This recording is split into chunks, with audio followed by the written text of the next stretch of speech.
Divisez n'importe quel nombre premier impair par 4. Il reste 1 ou il reste 3. Deux équipes, une course parfaitement équitable, en théorie. En 1853, le mathématicien russe Tchebychev remarque un truc bizarre.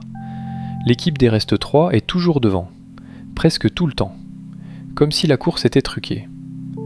170 ans plus tard, on sait mesurer cette triche avec une précision hallucinante, mais on ne sait toujours pas vraiment pourquoi elle existe.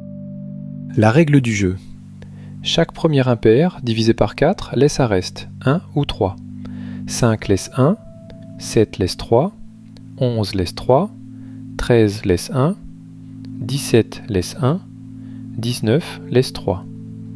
Dirichlet l'a démontré, les deux équipes reçoivent chacune une infinité de joueurs et asymptotiquement moitié-moitié. Sur le papier, c'est l'égalité parfaite. Maintenant, on lance la course pour de vrai et on trace l'avance de l'équipe 3 au fil des nombres. Et là, malaise. La courbe reste au-dessus de 0. L'équipe 3 mène, encore, et encore. À 10 000, elle mène. À 100 000, elle mène. À 1 million, elle mène toujours. On a poussé jusqu'à 30 millions. L'équipe 3 compte 929 079 joueurs. L'équipe 1 en compte 928 779. 300 d'écart. Microscopique, mais presque toujours du même côté. Presque. En 1957, Tjollich calcule le premier moment de l'histoire où l'équipe 1 passe devant. Ça arrive sur un nombre précis, 26 861. L'avance dure un instant, puis l'équipe 3 reprend la tête.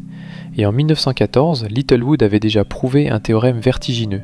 La tête de la course change de camp une infinité de fois. Une infinité de renversements. Et pourtant, une équipe qui domine presque tout le temps. Les deux sont vrais en même temps. C'est ça, le paradoxe. En 1994, Rubinstein et Sarnak réussissent enfin à mesurer le biais. Avec la bonne façon de compter le temps, l'équipe 3 est en tête pendant 99,59% de la course. L'équipe 1 ne mène que 0,41% du temps, sur une course infinie. Voilà la triche de Tchebychev, chiffrée au centième. L'intuition de la cause, on l'a, les carrés. Tous les carrés impairs laissent un reste de 1. L'équipe 1 gaspille une partie de ses forces sur des nombres qui ne peuvent pas être premiers.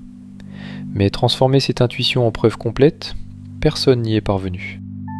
Une course équitable sur le papier, une équipe qui mène quasiment tout le temps, et une infinité de renversements promis par les mathématiques.